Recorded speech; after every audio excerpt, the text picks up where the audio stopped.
transforming musical linguistic objects. Elf machines.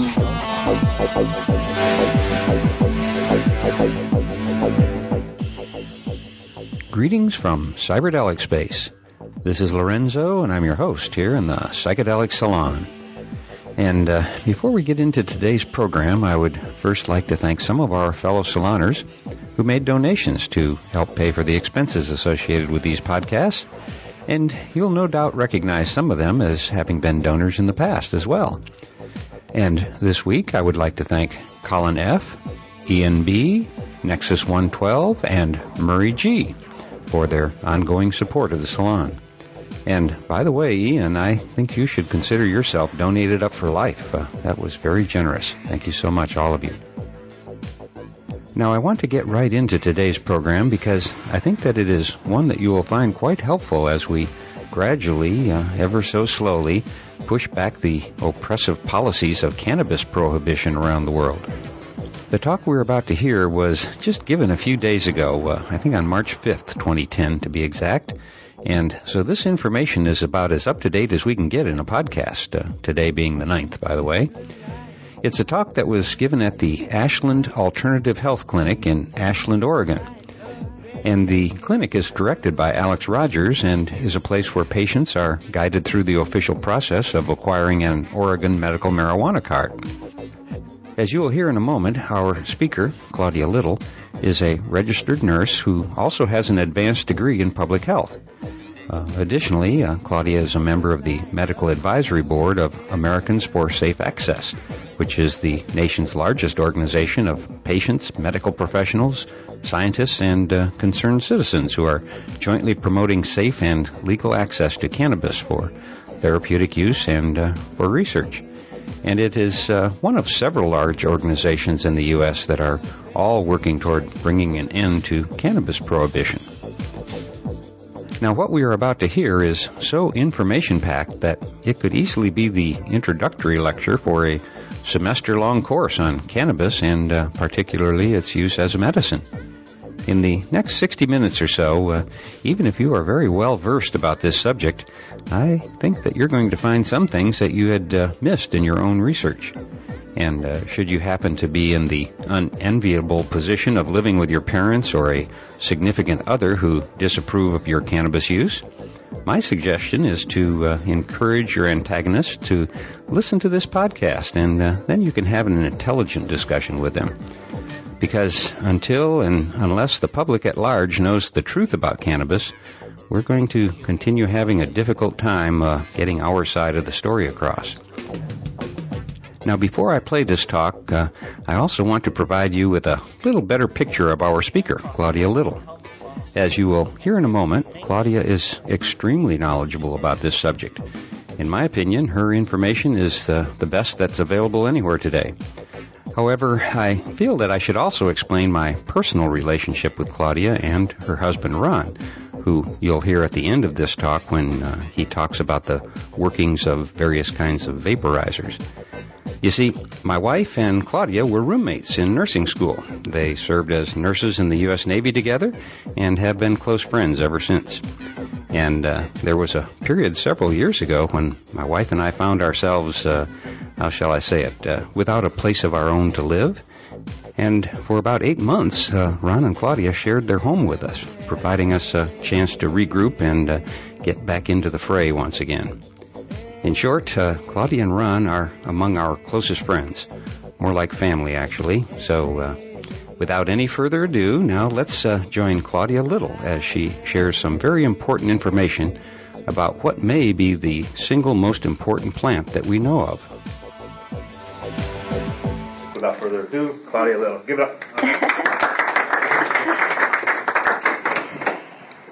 Well, hi. I haven't done one of these classes before, so you're my guinea pigs here. Everything I talk about you'll be able to access with links to all kinds of studies. So if if anything especially piques your interest, you'll find it listed here, and you can really delve into it a lot deeper. So that, if you want, I'll send each of you a copy to these links. So anyway, I'm 64. I'm a grandma, and I'm an outspoken medical marijuana activist. So what happens to make somebody like me really get up and speak before city council people and to the media, which I used to do in San Diego before we moved up here a few years ago? It's almost always some kind of personal incident that causes somebody to really get passionate. And so I'm just going to go through a little of my personal history to kind of tell you where I'm coming from on that. I went to college in the 60s, so a lot of people were loved children then, and we had flowers in our hair and all that. Although I didn't, I was really a straight, laced kind of person, and I graduated with a Bachelor of Science in Nursing in 67, and then I went right into the Navy Nurse Corps as an officer. So I'd tried smoking cannabis in college. I'd had a joint and didn't really have any feeling from it. I think a lot of us had that experience the first time we tried cannabis. And as an officer, of course, that wasn't part of my lifestyle, so, just kind of passed me by. But, Vietnam War, I joined the Nurse Corps, and it was like, I wasn't for the war, but they were helping me get through school. So anyway, after I got out of the Nurse Corps, I worked for a while and got a Master's of Public Health from Tulane University, and decided after that I really wanted to be a nurse practitioner. So I did get a certification as a nurse practitioner from UC San Francisco, and worked then for a while. Got married, had a child, got divorced, raised my kid till he was getting in close to high school, and then I met Ron Little right over here, my wonderful husband. And that was in the mid-90s. And about that time, I was still working, and I was coming home from a long drive, and I got a call from my kid's high school, and he had just been arrested on campus with a joint. And so he was going to get suspended, and he wasn't going to be able to go back to school unless he went to a couple of drug rehab programs. He was brand new in this school because we just moved to the area. He was a freshman, and it was the most horrible kind of introduction to his new group of friends.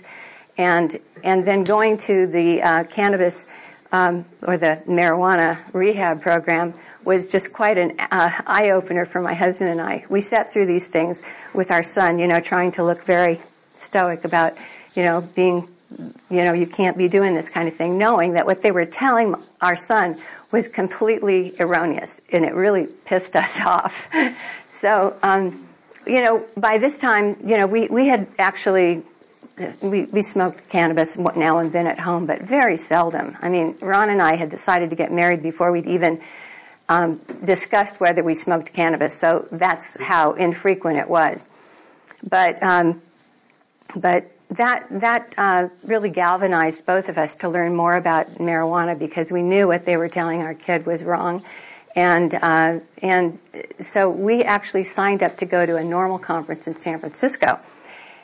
And this was in the early 2000s, around 2002 or so. At that point, we were still so under the radar. Our friends didn't know we ever smoked at all. And we just kind of crept off to San Francisco, not telling anyone where we were. And we got to this conference, and if you haven't ever gone to a national conference of one of the advocacy groups, I'd really, really recommend that you do. It totally changed us. We went there and we saw people getting up, famous people. Rick Steves, the travel guy, he's on the board of NORML. He got up and gave an impassioned talk about how cannabis should be legalized for all purposes. One of my goals is to bring him to Oh, he is so fabulous. Yeah, he's a great guy. And, lots of lectures on the medical uses, and a lot of people getting up and talking about all aspects. So what really got me interested, though, is this talk by some Americans for Safe Access people. They just started the Americans for Safe Access chapter in San Francisco. And we were so impressed with what they were doing that when we came back to San Diego, we joined with a couple of other people that we'd met from the area, and we actually started an Americans for Safe Access chapter. And right away, that really propelled us into the limelight. And So I haven't been sorry at all. And I'm really, really just so pleased to be able to know as much as I do about cannabis, and actually now to tell you a little bit about it too. I'm just going to, I think that, like I said, the pivotal thing for me was keeping my son safe. And in my case, it was it's keeping him safe from arrest. And I think that's the biggest thing that we all need to do. And the cannabis prohibition is that is the main problem with it. Not cannabis, the plant, but the prohibition of cannabis.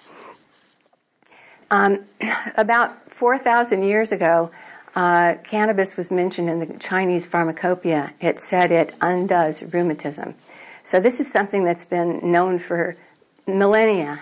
And as we've come forward, and even in our own country in the 1600s, it was actually illegal not to grow cannabis. You had to grow it. And by 1850, there were over 8,000 cannabis plantations, or I guess they'd call it hemp back then, hemp plantations in the U.S., and a plantation was 2,000 acres. So it was a huge crop, and our whole economy depended on it. By the time we get into the early 1900s, the slaves have been emancipated, and the Mexicans are starting to come across into southern states, and they brought their cannabis with them for medicinal value as well as recreational value. And the fact that these black and brown people, the jazz musicians in New Orleans were using it, and that culture kind of expanded the use of cannabis in a group of people that our country at the time was very much afraid of. And the politicians of the time that wanted to really get rid of the hemp-growing people of our nation, because like William Randolph Hearst wanted to make newspapers out of his forests, and the DuPonts wanted to make nylon and rayon instead of having hemp fibers. All of this kind of conspired to get rid of hemp in the country. And so around in the 30s, the first Bureau of Federal Narcotics Bureau was formed, and actually now it's morphed into the DEA. But they got together with some of these tycoons, the politicians did, and in the back doors they decided they were going to tax marijuana, and they were calling it marijuana. So the pharmaceutical companies that had cannabis in most of their patent medicines at the time, and who else? The farmers that were growing hemp, they called it hemp. So when they were talking about this demon weed called marijuana, people didn't really recognize what they were doing. About 2 days before the Senate or the Congress was going to vote on the Tax Act, the AMA came and realized, hey, this is cannabis. We can't let this happen. And they came to testify in Congress, and their testimony was actually misrepresented to Congress. And 2 days later, it was just too late to stop it. The Tax Act was passed. And that essentially made cannabis illegal. That was really the only way the federal government could do it, because usually states had to regulate their drugs. So the Tax Act made anyone that sold marijuana, they had to pay a huge tax, and of course nobody could pay it, and so that made them go to jail. It worked. And the hysteria that surrounded cannabis back then was really unforgivable, and the kinds of prejudice-type statements that were made really couldn't be made today. But, here's what Harry Anslinger said, the first director of our Narcotics Bureau. He said, there are 100,000 total marijuana smokers in the U.S., and most are Negroes, Hispanics, Filipinos, and entertainers. Their satanic music, jazz and swing, result from marijuana use. This marijuana causes white women to seek sexual relations with Negroes, entertainers, and all others. So that's the kind of stuff that was fed to the public, and it just kept on going. And cannabis use really kind of died out a bit. But around the 60s, when I was in college, it had a resurgence. And most of us that are in this age group know that there's nothing wrong with cannabis, You don't really get very high from it even, so who cares? But anyway, science has been trying to inform politicians for a long time that they're off base. Nixon even commissioned the Schaefer report in '72. And the Schaefer report reported back to him saying, the criminal law is too harsh a tool to apply to personal possession, even in an effort to discourage use. It implies an overwhelming indictment of the behavior which we believe is not appropriate. The actual and potential harm of use of the drug is not great enough to justify intrusion by the criminal law into private behavior, a step which our society takes only with the greatest reluctance.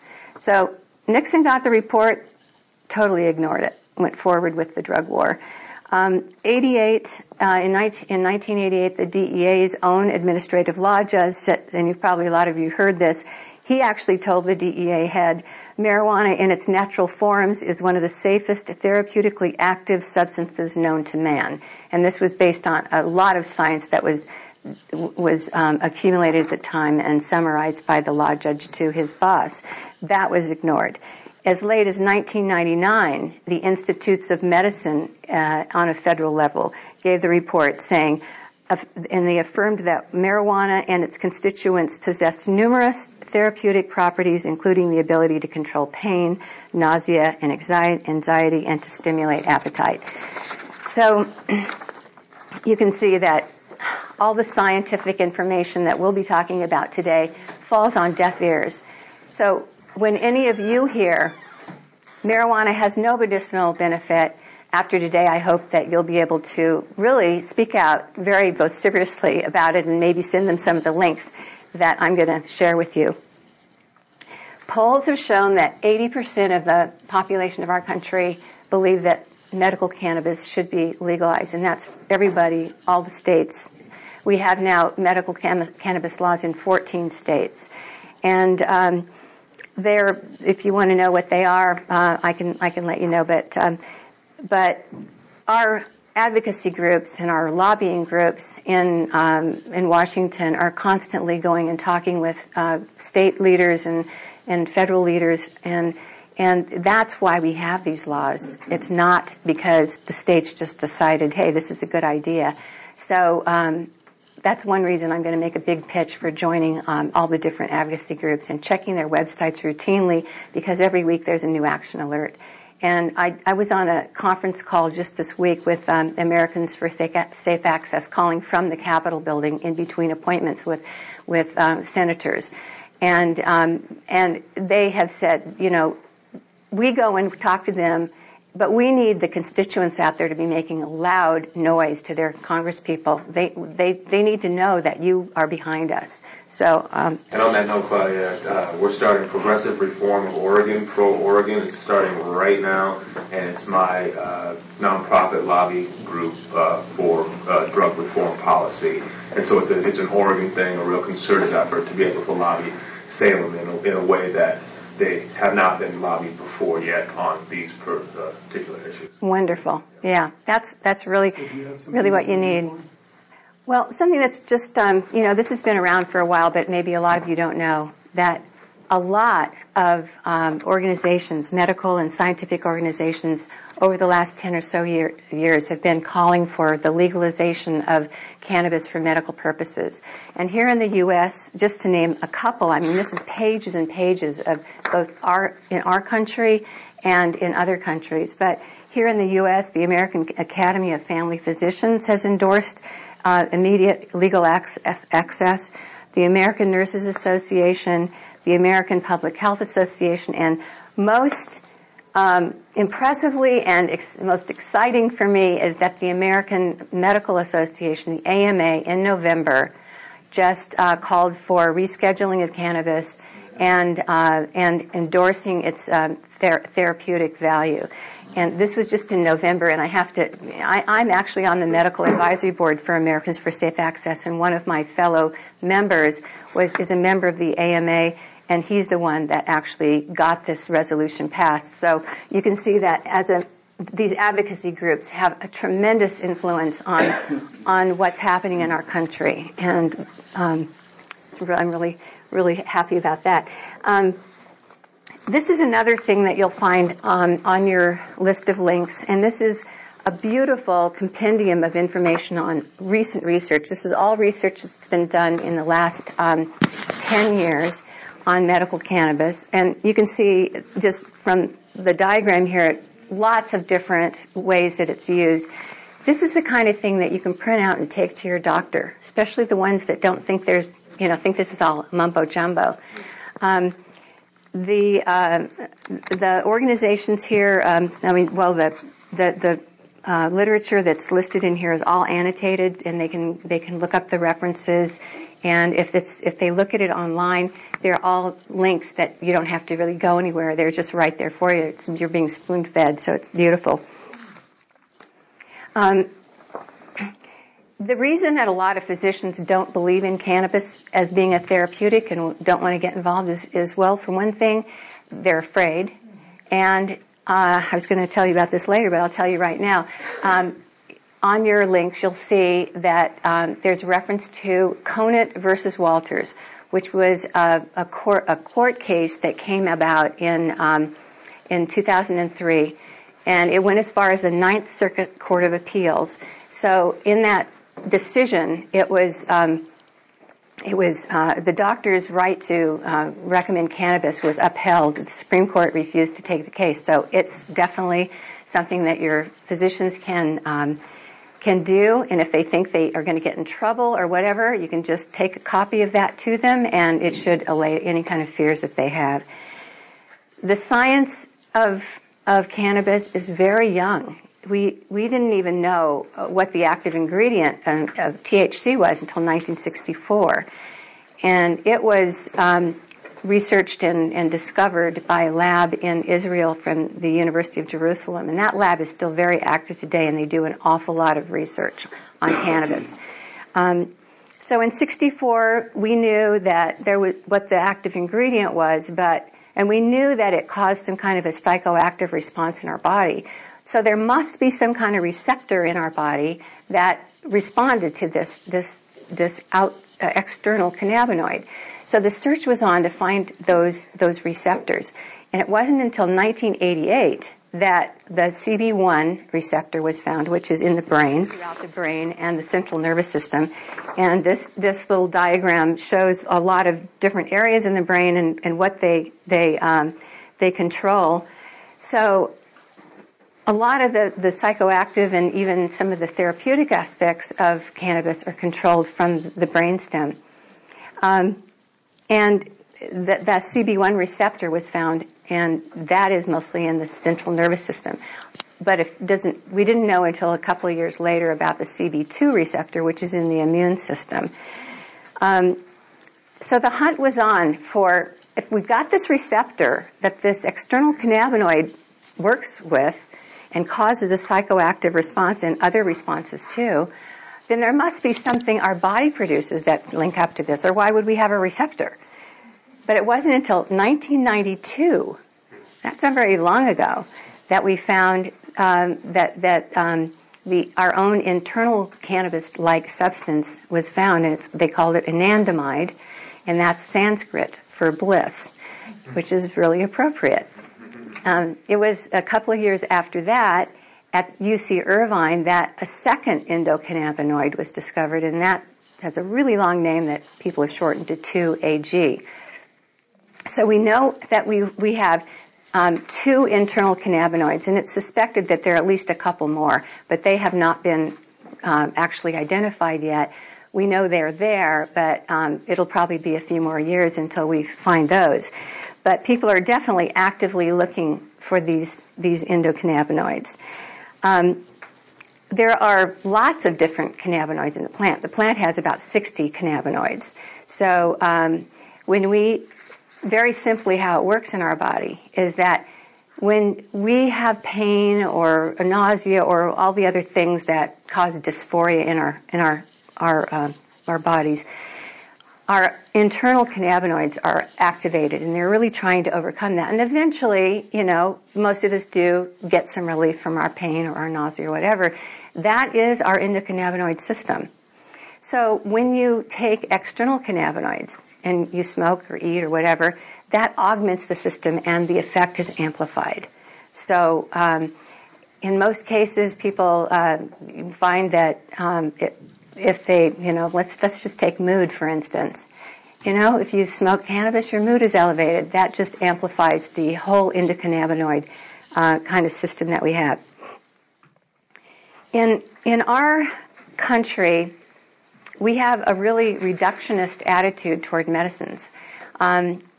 Most of our, actually maybe not most, but a good percentage of our medicines are plant-based. Aspirin for one, digoxin, atropine, morphine, vincristine, and Taxol for chemotherapeutics. You could go on and on. And how we work things in America is that we identify the active ingredient. The pharmaceutical companies then synthesize it in a lab. They put it into some kind of pill form or injectable. They concentrate it so it's really strong, and then they patent it, and then you get it as a prescribed pharmaceutical.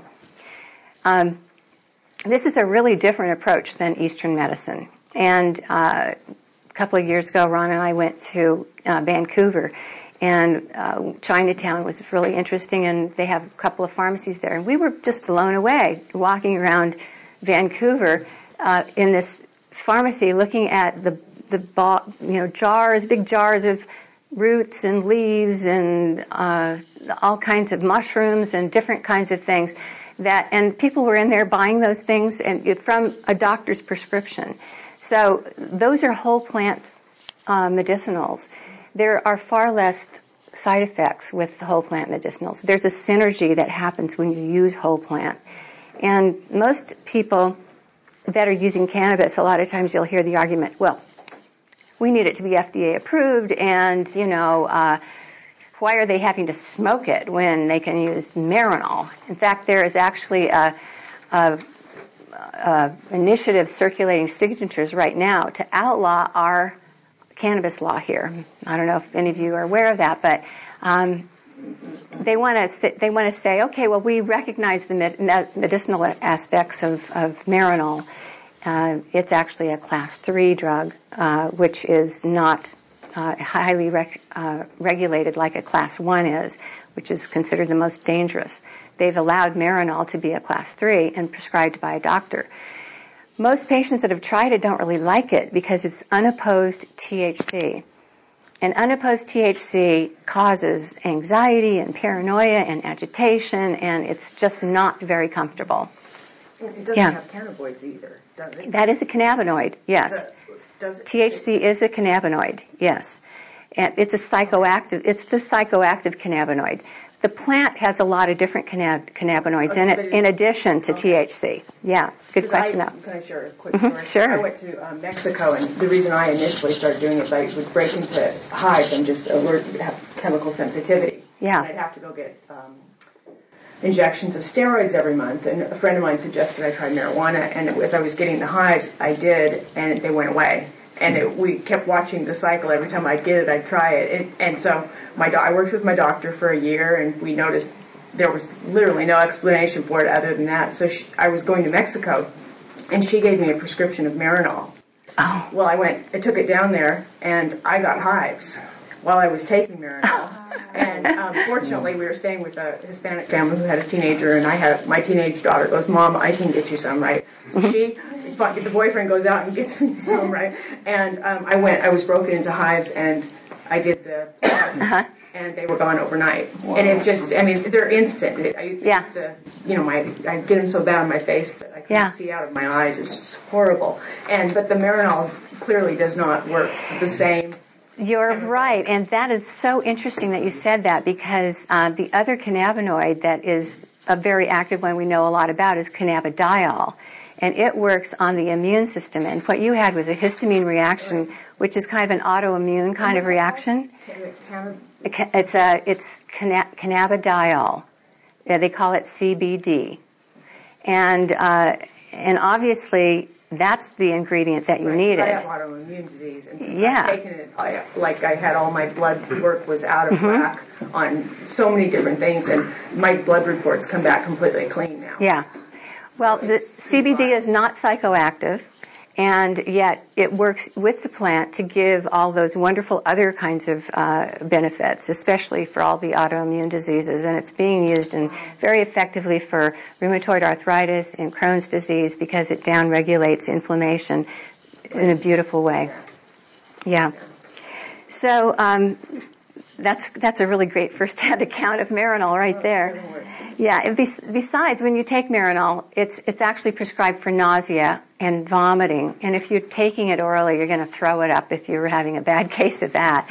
It takes a long time to get some response from too, because it's ingested and absorbed through the GI tract, so it's not going to work very quickly. It's whereas just psychoactive. Exactly. Right. Yeah, it does have THC does have other medicinal properties, though. It's not just that it's psychoactive. It definitely has medicinal properties as well. But unopposed THC without the other cannabinoids in it can cause some of those symptoms I talked about. Now, the research has really blossomed in especially the last 10 years. And in 1996, when Prop 215 was passed in California, if you Googled cannabis research, you would have gotten about 250 journal articles that were published. And in 2008, if you did the same thing, you would have gotten over 2,100 journal articles. And this isn't just newspaper. This isn't newspaper articles and sensational articles. This isn't the High Times articles. This is scientific journals that are with respected credentials from universities around the world and the U.S.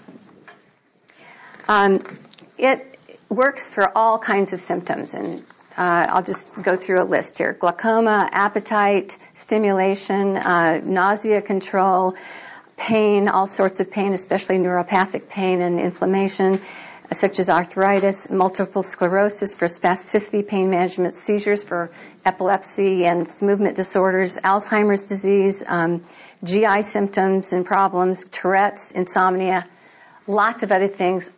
They don't have depression on here. I think that's a really big one, too, that is always left off of lists. But I think all of us know how much help it gives us with elevation in mood. And the reason that it works so well in so many places is because we have these CB1 and CB2 receptors all over our bodies. It's in cartilage tissue. It's in the cardiovascular system. It's everywhere. So when people say, well, it can't work for all that stuff, okay, maybe appetite and pain, but that's about it. Well, I'm sorry, that's not the whole story. I really had to stop myself from putting all these different studies on the links list, but one of the really important ones that I think that didn't make the list was where they've bred mice that didn't have the endocannabinoid receptors, and those baby mice that are born without a cannabinoid system die. You have to have cannabinoids to thrive. You don't eat and you don't gain weight, and the baby mice just completely die off. So that's why, again, that this works with so many different systems and in so many different disease states. One of the most exciting things is that not only is it good for symptom relief, but there's lots of new research in the last 10 years on its anti-cancer effects and its ability to modify disease. It's neuroprotective. We know that it can actually help nerves regenerate. So in patients with Alzheimer's, a girlfriend of mine used to be so afraid of using cannabis because her mom had Alzheimer's, and it was like, oh, I don't want to do that because I might fry my brain and get even worse. Just the opposite. Cannabis is a neuroprotectant, and they've been able to show that it grows baby mice nerve cells in their brains. Let's see. I'll get to that in a sec. Okay, so we're talking about the anti-cancer effects. In 2005, one of the most definitive studies ever done on cannabis came out of UC Los Angeles. done by Donald Tashkin, who was the darling of the National Institutes on Drug Abuse. That is the organization that funds almost all of the cannabis research in the country. And he gave his findings at a medical meeting, and what the study said is that marijuana smoking was not positively associated with cancers of the lung or upper or aerodigestive tract, even in individuals who were heavy daily smokers. He quoted 22,000 joints in their lives. He looked at people who really used a lot of it. What they found was that these patients actually had less lung cancer than non-smokers of any substance. Yeah, so at the meeting, he had to admit at the meeting that it could create a protective effect. Well, over the years, that was 2005. What I loved was in June, Tashkin actually came out with this. He said that he began his work 30 years ago. When he did, he opposed legalization because he thought it would lead to increased use, and that would lead to increased health effects. However, now he admits his decades' worth of scientific research revealed the opposite conclusion. And what we found instead was no association and even a suggestion of some protective effects. Now, these are patients that were smoking it, not vaporizing it. So, when you hear, well, smoking is so bad for you, quote that study. Yeah. I've been so fascinated with that study. Did they go on to people's testimony, or did they use Nida's farm in Mississippi for the? Yeah, no, they didn't know where the patients got their marijuana. Okay. This was looking at 2,000 patients. Oh, actually, about 2,500 patients, based on their histories. And so in California, so one could assume that they did use Nida's test sample, that the results might not have been the same because of the lower grade of cannabis. Yeah, that's interesting. I don't think that would have made a difference because actually there's a Department of Medical Cannabis Research. For the last 10 years, there's been this Department of Medical Cannabis Research on a UC campus in San Diego. It was funded after Prop 215 was passed, and by the state, not the feds. The state wanted to know, hey, since we passed this medical cannabis law, are people going to be getting sick? And they've actually come out with about 15 published studies, all very positive. And the director of that program recently was asked about using the government-supplied Nida rolled cigarettes that they give out. It's only grown in one place in Mississippi. That's what they used in their studies. And he thought, well, he liked using it because he felt like it was standardized, and he knew, even though it was maybe not the highest grade cannabis, he knew it was one standard grade of cannabis for his studies.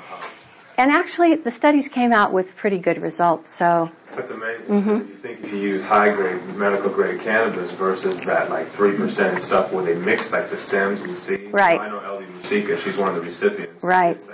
We've seen the tins that it comes in from the government. There's 7 government federal medical marijuana patients. So I know that eventually the studies will even be more, or one could assume that the studies might even be more positive, assuming that they have a higher test grade. Exactly. Yeah. There have been a couple of really huge studies. Like Kaiser did one, and it was published in 1997 of 65,000 patients. And they asked about cannabis use and looked at mortality rates, and they found no association with increase in mortality. So that was one of the first studies, and it was kind of revolutionary that a HMO like Kaiser would do a study like that and have so many patients and have such a good result.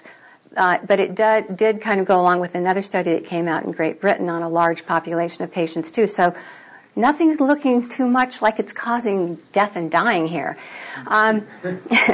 Now, it just gets even better. I mean, I just love this because this summer there were a couple of really great studies. One that was published in August, and this one was this stuff was it came out in Cancer Epidemiology, and it was a study that took place in Boston University and also University of Minnesota and Louisiana State University, and they were looking at head and neck squamous cell cancers, and they this actually confirmed some research that I'd seen quite a few years earlier on rats, but this was looking at patients, real patients, at the incidence of head and neck cancers in heavy smokers of cannabis. And they found that cannabis smokers had a 35% reduction in head and neck squamous cell cancers than non-smokers of any other substance. So doesn't that kind of go along with what Tashkin showed us, that maybe there's a protective effect here. And especially as a nurse, I know that head and neck kinds of cancers are very common in patients that smoke tobacco and drink alcohol. Those two things go together, and the incidence of head and neck cancers are extremely high. So if cannabis smoking can give that kind of protective effect, that's a very opposite effect from tobacco. There's a study here that was done by this just came out last month, Pacific Medical Center, part of the UC system. They looked at glioma cells. Glioma is one of the most dangerous kinds of brain cancers that you can get. It's very deadly. A few years back, researchers in Spain actually injected patients that were on their last legs. They were just about gone. And because you can't do this on regular patients, but sometimes at the very end of life, patients will kind of agree to be guinea pigs. And they injected glioma cells, tumors with THC, and they found that these tumors shrank and patients had a longer lifespan. And they only did this on a few patients, but that made some medical journals. But this particular research was done in the lab. It's preclinical, and so not on patients, but they looked at being able to kill cancer cells with a combination of THC and cannabidiol, and they found a greater effect in using the combination of the two, that synergy that I was talking about. There was a New Zealand study. This was just this past summer on lung function, and they looked at patients that were lung capacity, forced vital capacity, total lung capacity, functional residual capacity, and they compared it to people that didn't smoke any kind of tobacco. And they found that cannabis smokers had the same kind of lung function outcomes than non-smokers. So again, no chronic obstructive pulmonary disease or lung compromising with smoked cannabis too.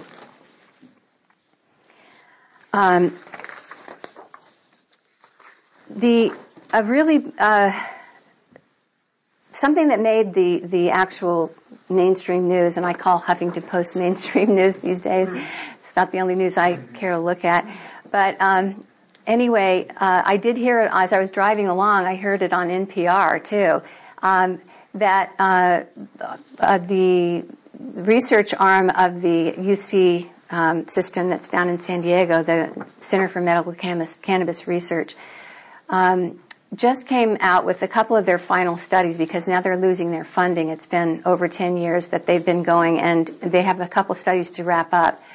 But they've used the smoked cannabis, and they reported on these two final studies that looked at neuropathic pain and the spasticity of multiple sclerosis. Oh, I know what I was going to say. They're considered gold standard type studies because they're randomized, placebo-controlled type studies, and they followed patients for quite a while. And because these are the kind of studies that the FDA always says they have to have, that really kind of made the news. I mean, this isn't new information to someone that's been following the research. It's been out there, and it's been written up in magazines and published and everything, but the fact that a state institution that followed all the rules came out with these positive results was really newsworthy.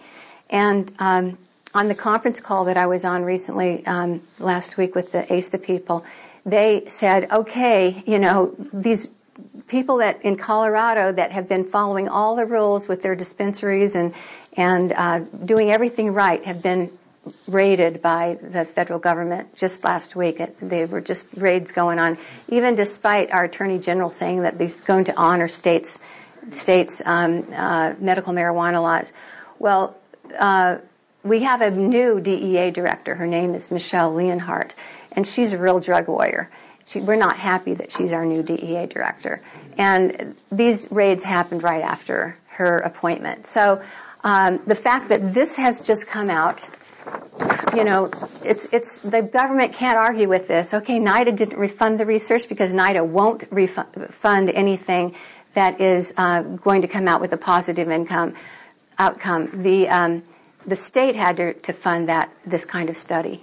But the fact that they're still raiding people and that are using medical cannabis, and in the face of this kind of research, they just said, write a letter to your paper and ask them why they didn't report on this study. They're so eager to put marijuana studies in that show negative results. Let's ask our paper.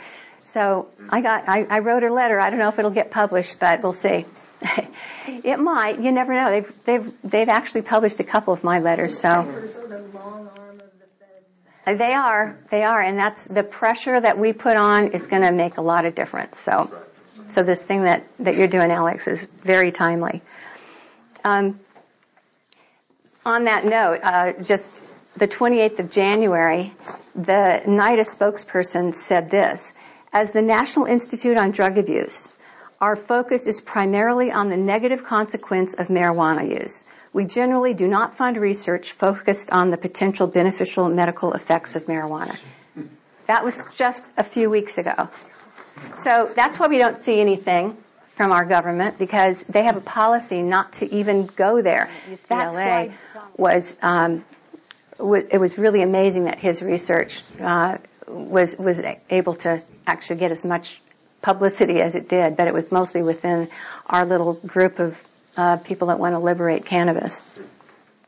Let me say, NIDA did fund his research with the expectation that he was going to make a positive connection between lung cancer and cannabis smoking. Previously, all the research had been too small of projects. This was going to be the definitive one to prove that connection. And he came up with the contrary result, much to their chagrin. Exactly.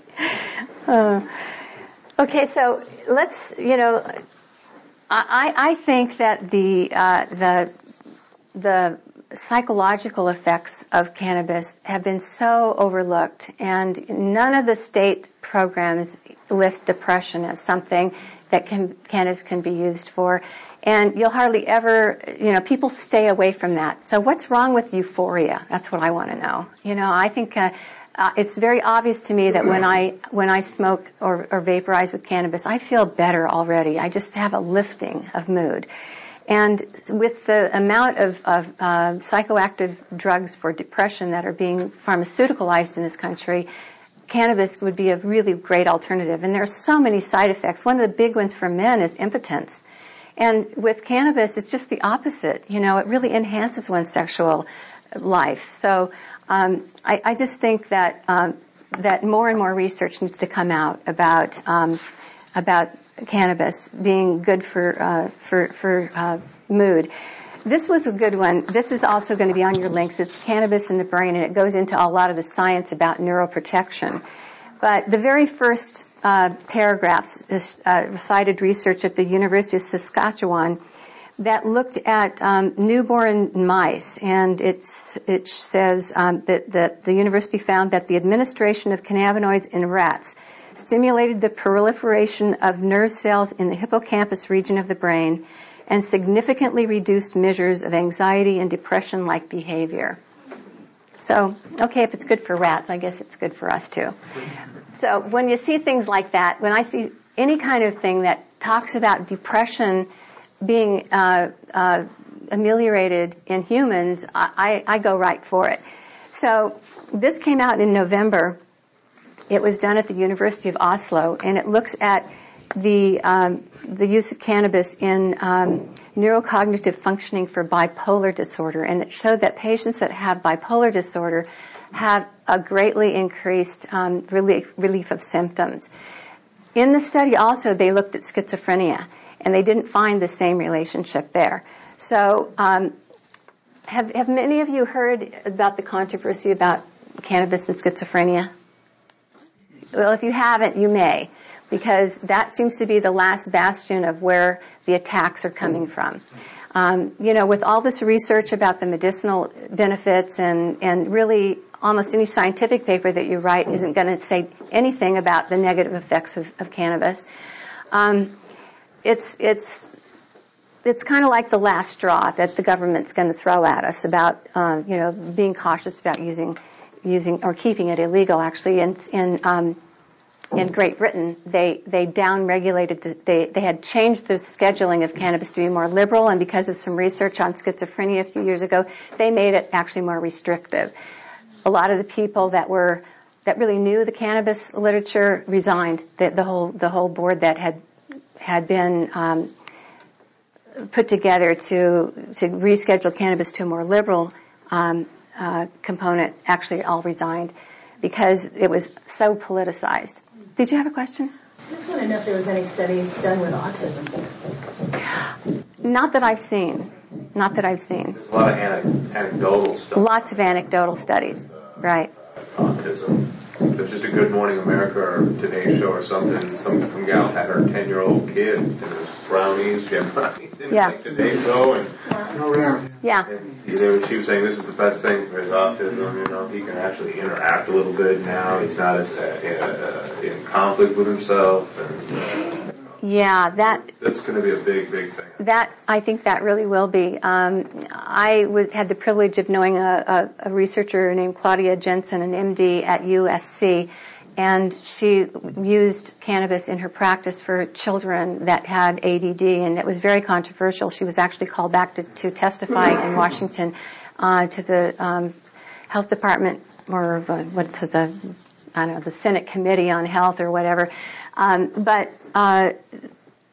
That there is a huge benefit for people with ADD because, they're so scattered and, stimulus is coming in and having the cannabis, it kind of down regulates all of that input and makes it easier to concentrate. This is a book called Jeffrey's Journey, and it is about one woman's story about her child who had incredible rages, and that can happen in autism too. It doesn't really say the diagnosis, but I love that Andrew Weil actually gave his endorsement of this, saying, Jeffrey's Journey is a compelling first-hand account of the successful use of medical marijuana to treat a serious behavioral disorder in a child. This engaging case report offers an honest look at conventional psychiatric medications and sheds new light on the untapped possibilities of cannabis as an alternative. Who's the author? Debbie Jeffries and Lorraine Jeffries. So here's the study that looked at bipolar, thought it had some benefit, and looked at schizophrenia, didn't think it had any benefit. But then in June, this study came out, oral THC improves symptoms of schizophrenia. So it depends. When I get a negative report on anything, I start looking for the rebuttal to that report, which is usually on NORML's website. Paul Armentano. Or who funded it? Exactly, who funded it? That's the very first question. Who funded it? Almost always has some kind of government money. But this particular thing did show a big improvement in the patients using cannabis. But I mentioned the recent study. This came out March 1st. This is the negative thing that you'll see. This got a lot of press. It was all over the internet. It was, reported in newspapers. Pot smoking increases risks of psychosis. So right off the bat, next day, I go to NORML's website, and here is the rebuttal to it, which is beautiful. And it quotes this article. So this came out March 1st. This was actually even ahead of that. So this was in February, the middle of last month. It said, and so it was before this was even on the newsstand. And this was published in the Journal of Addiction. Supposed marijuana and schizophrenia link overstated. So it gives now a lot of references within this article as to where you can look to just see where they've overstated this association. That's all it is. It's a possible association, especially they talk about kids that start heavy cannabis use as teenagers. They haven't been able to find it in anyone else. And if there is a statistical association, they don't know if the disease caused the use of cannabis or the cannabis caused they like to think the cannabis caused it, but it's such a tiny, tiny fraction of patients that might even fall into this category that it hasn't reached any kind of significance because, for instance, you see the incidence and prevalence of schizophrenia and psychosis were either stable or declining during the period that they're looking at it. So, and there hasn't been any increase in schizophrenia in the general population. In fact, there's been a slight decline. Yeah. NPR just had a study out, or an article out on the teenage brain, though, and how because it's in the process of formation, right, that there's not a connection between the frontal lobe, and they actually reference that medical marijuana alters the connectors up there for the teenage brain, just because it's not formed in a way that it doesn't to adult brains. Yeah, I think it's really very, very good to be cautious about any kind of drug therapy in children. In fact, that goes for Ritalin and all the other kinds of things that people are giving kids. But in some cases, like with this child and cases of ADD, it may, you have to look at the risk ratio, benefit ratio, and taking a risk where there may be a tiny risk in a teenage brain and forming, whatever is going to happen in the future, but it may be an overwhelming reason to use cannabis if they have a situation that could benefit from it. The safety of cannabis is also something that people have looked at, and our government always tries to tell us that it's so unsafe. But this particular graph, which I know it's probably a little hard to see from where you're sitting, but it was done by the National Institutes on Drug Abuse as well as UC San Francisco. So these are very reputable sources. And here's cannabis over here. They're looking at nicotine, heroin, cocaine, alcohol, caffeine, and cannabis. Cannabis is low on everything except for the intoxication. It's not the same as nicotine or caffeine. It doesn't cause any kind of intoxication. But if you're looking at intoxication levels compared to heroin, cocaine, and alcohol, it's lower than any of those. So it's safer in all these different parameters of possible what would be looked at as addictive potentials of any drug. As Christine mentioned earlier, there is no LD50 or lethal dose known for cannabis. I'm a lactation consultant, and in my training, I asked, there were all kinds of studies done on alcohol in breast milk and how it affects the kids, and I wanted to know if there was any studies for THC. And she said there was one. She didn't want to talk about it. And so after class, I said, well, what's up with this study? And she goes, well, the babies whose mothers smoked were smarter. And she said they ate better. And I don't know what that was about. I don't know if it was like healthy or maybe it was just like growing the Well, it may be with the sucking nursing because that does seem to be enhanced with kids that are exposed to THC. Fatter. Yeah. So I thought that was interesting. They were smarter. Yeah.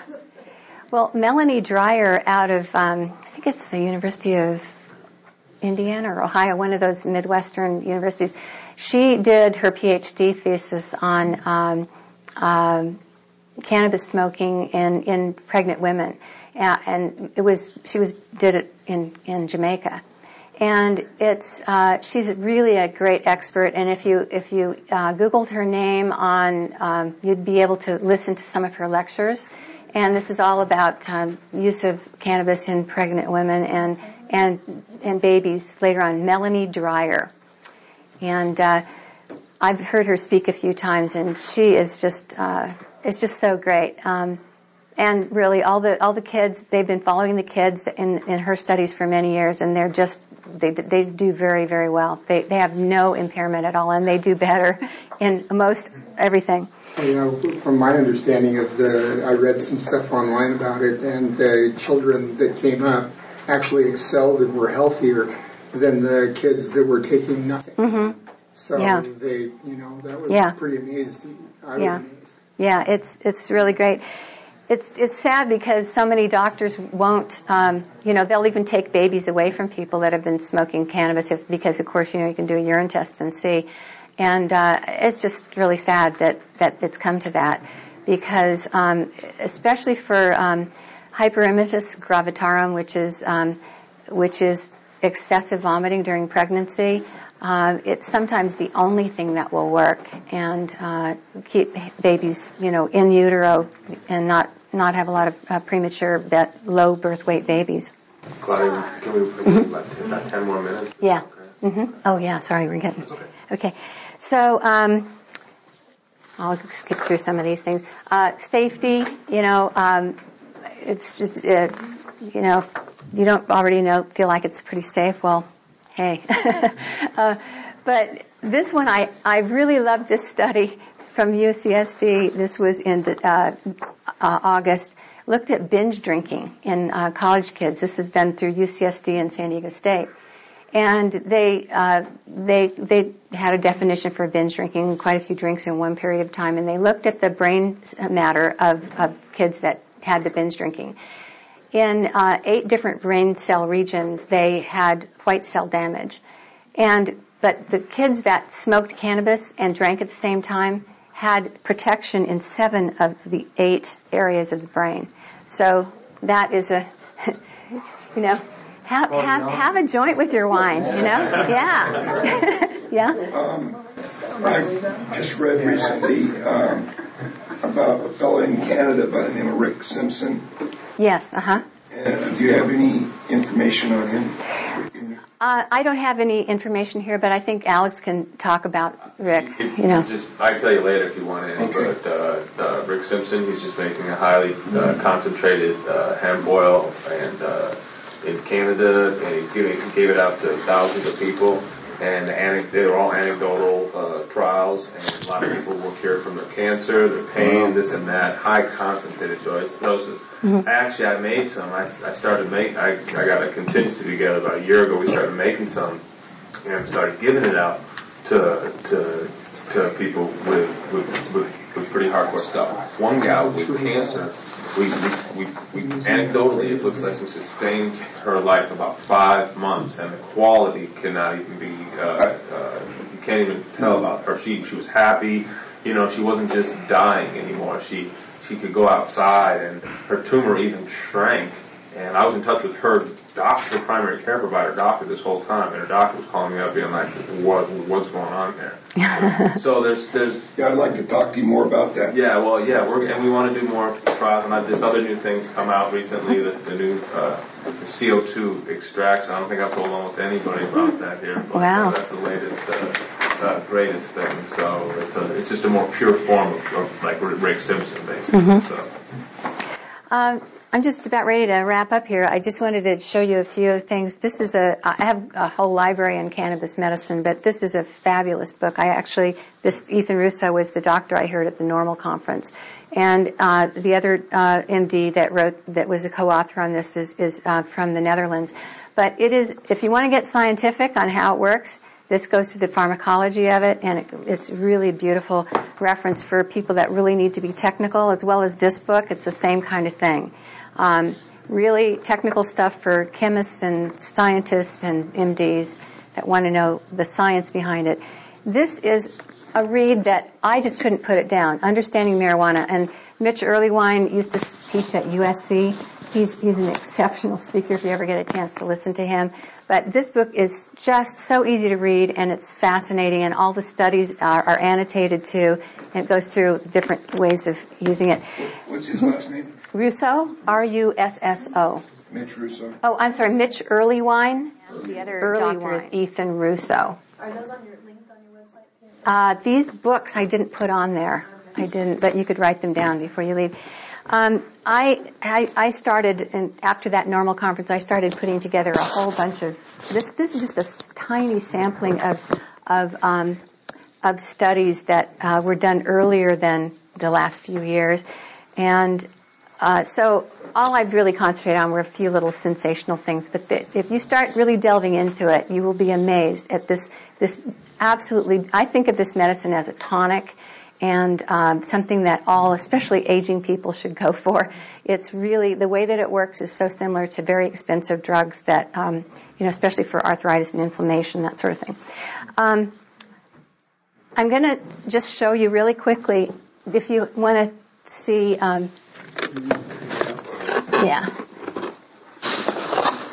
the practical aspects of administration.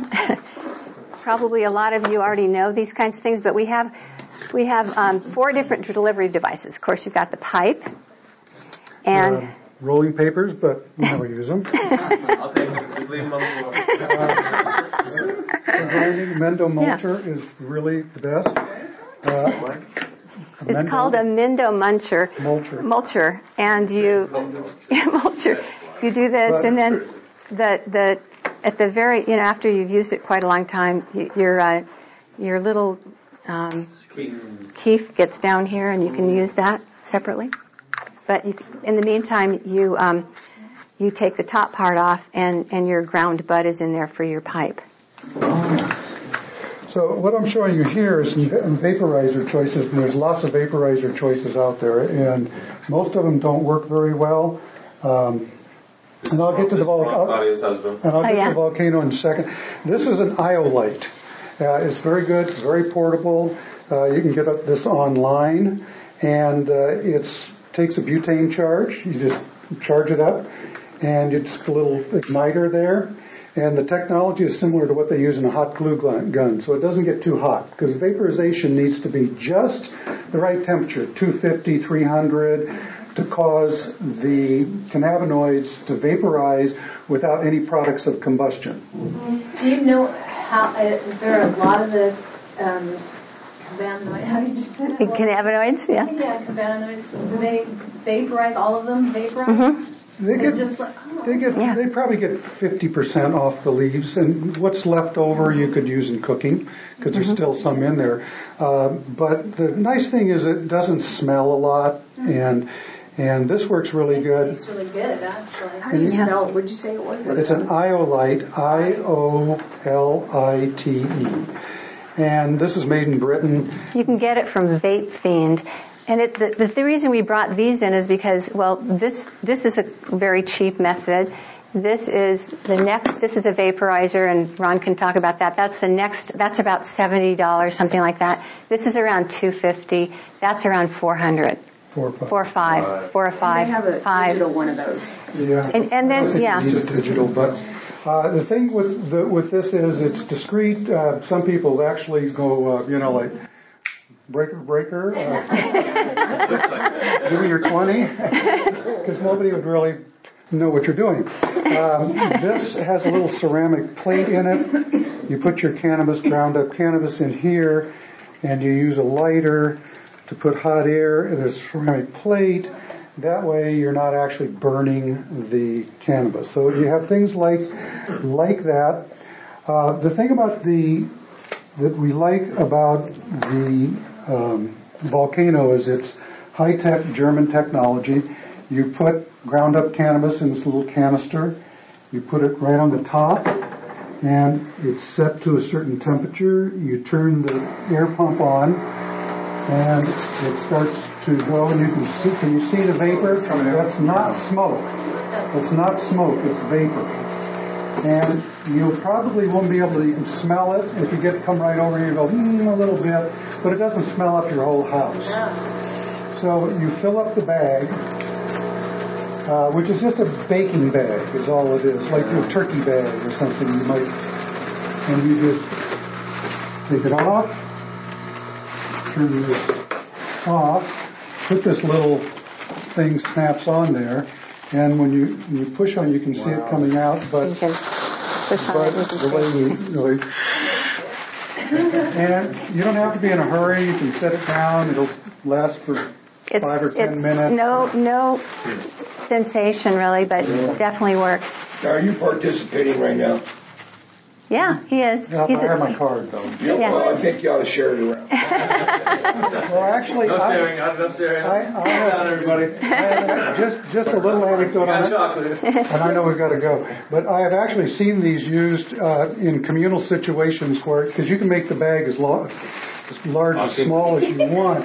I've seen a 6-foot bag with a helium balloon on the end of it, so that it, otherwise it'd just be, like this. So it's floating up there, and you can just pass it around a large bag, but a small bag. And you could even take this off and change the mouthpiece if you really had a need to do that, Do you find that having it that way helps you sleep just as it is if you smoked it? It works the same way. It's the same. Yeah, just the same. I always feel like it's different. I've heard people say, "Oh, that doesn't get me high," or something. It's okay, and they'll try it a second time, and they go, "Whoa!" So it's just. I've also heard it's depending on how hot it is, because I have a digital one, and there's some research out there on how you should set the temperature for either the sativa or the indica. There's different temperatures and also different temperatures to release different levels of the cannabinoids. I haven't heard that. I have the numbers written down somewhere. I mean, I use them at home. Yeah. But it's like, they say between 364 and 374. Interesting. It's ideal. Well, we really need more research on that kind of thing, because I haven't seen any of that, but that's fascinating. Well, the UCSD study that you talked about, which was the $8 million that California put up to have UCSD study the medicinal effects, they were using the NIDA-supplied cigarettes from Mississippi for many of their studies, but they did take a volcano and they would use smoke from joints that were government supplied and compared it with the vapor from the volcano and found out all the THC was there, all of the other cannabinoid profile, the ones that are able to be volatilized at that temperature, like 350. But there were no products of combustion in there. There's no carbon monoxide. There was no, the various forms of carbon that would be in the process of burning. You just don't find. And what you often hear is people say, "Oh, you can't smoke anything. It's bad for you. It's going to cause lung cancer. Look at all the toxic agents in the smoke." But we already found that there's an anti-cancer effect to cannabis that might be working against the possibilities that some of the nasty ingredients that are in smoke. That may be the explanation for that, but if you're concerned about that at all, go with a vaporizer. That's my point. You ever see information about chronic vaporization and damage to the cilia and the lungs? Because you're not getting the smoke, you're not getting the exacerbation of the lung tissue of actually moving the toxins along. But No, I think that study in New Zealand kind of would put that to rest. Even patients that smoked marijuana had better vital capacity and lung volume, all that. Vaporized. Oh, vaporizer? Rather than smoking. Oh, it's got everything that's in the smoke except all the nasty stuff. Yeah. Right, yeah, I've seen some information about that. Yeah. Interesting. I'd be interested in seeing that, I can tell you I cough a lot less using that than I ever did when I smoked. Yeah. So it makes a big difference. Well, Which might not be good. The research is saying smoking is actually healthy for the lungs. Yeah, and, it does have an expectorant value to it that to a degree, because you still can cough. Which I do on occasion, but just not as much. So one last thing. Join the groups. And maybe if you can't afford to give any money, it doesn't matter, but just go look at them, like Drug Policy Alliance, Medical Marijuana Project, LEAP, Law Enforcement Against Prohibition, NORML, Americans for Safe Access. And they're on the links that I'll send you.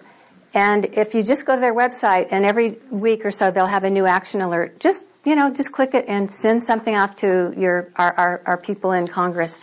And join them if you can. If you can afford $3 a month, every month, support them with your money too, because these people are just pouring it on for us back in Washington. And that's how we've gotten where we've gotten. Thank That's you very it. much. Yeah.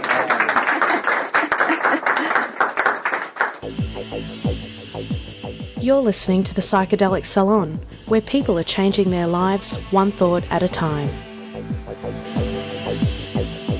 So, do you now feel a little better prepared to debate the issues of cannabis prohibition? I'll post those links to Claudia's with the program notes for this podcast, which you can find through psychedelicsalon.org. And I strongly encourage you to visit some of the websites that she lists there.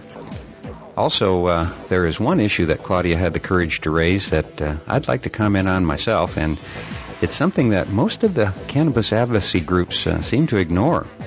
Yet, for me, it's one of the most important features of cannabis, and that is its ability to elevate one's mood to help fight off depression. Now, in the Christian culture we find ourselves in here in the States these days, it isn't proper to admit that mood improvement or feeling good is okay.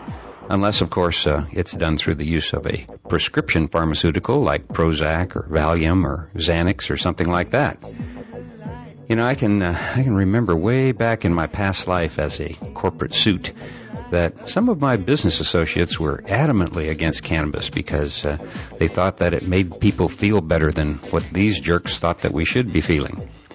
And the kicker is that these same guys, for the most part, were on some kind of a prescription tranquilizer of their own.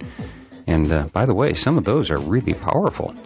In fact, if you live somewhere where there isn't a regular supply of top-quality cannabis, you may find, as I did, that Xanax is an excellent substitute.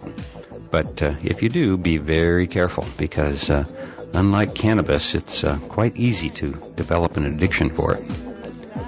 Anyway, here are these guys I was working with who were putting down on people they called potheads, mainly because they thought they were feeling too good.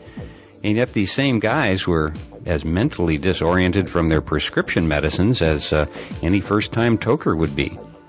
Ultimately, the only arguments I can see against the use of cannabis are all religious-based. Those sad sacks are going to jobs they hate, living in a society that's ever-changing all around them, and then they blindly follow the urgings of these nutty preachers who are doing everything they can to ensure that no one else is having a better time than they are. Okay, I'll get off my high horse now, but my guess is that I'm only saying things that you've been thinking about yourself. So I'll get out of the way now, and you can take this program and pass it around to your friends, relatives, and neighbors if you have the courage.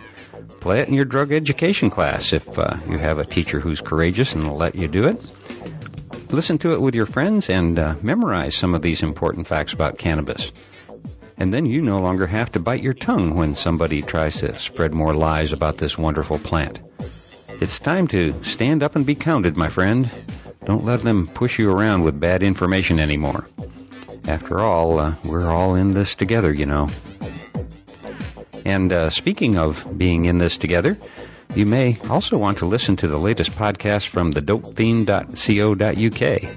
It's number 211, I believe, and in it, the Dope Fiend and some of his audience exchange ideas about some of the concepts and topics that were covered just now. And so it's an excellent place to continue this conversation. Also, I'd be remiss if I didn't give a plug to my friend KMO and his Sea Realm podcast. His recent programs, numbers 194 and 195, in which he interviews Albert Bates, are not to be missed, in my opinion. There's a lot of important thinking coming out of the Dope Fiend podcast and the Sea Realm podcasts, and I highly recommend them all in the event that you haven't already listened to them yourselves. And like this podcast, their subscriptions are all free. Well, that's going to have to do it for now, and so I'll close today's podcast again by reminding you that this and most of the podcasts from the Psychedelic Salon are freely available for you to use in your own audio projects under the Creative Commons Attribution Non-Commercial Share-alike 3.0 license. And if you have any questions about that, just click the Creative Commons link at the bottom of the Psychedelic Salon webpage, which you can find through psychedelicsalon.org. And if you're interested in the philosophy behind the Psychedelic Salon, well, you can hear all about it in my novel, The Genesis Generation, which is available as an audiobook that you can download at genesisgeneration.us. And for now, this is Lorenzo signing off from Cyberdelic Space. Be well, my friends.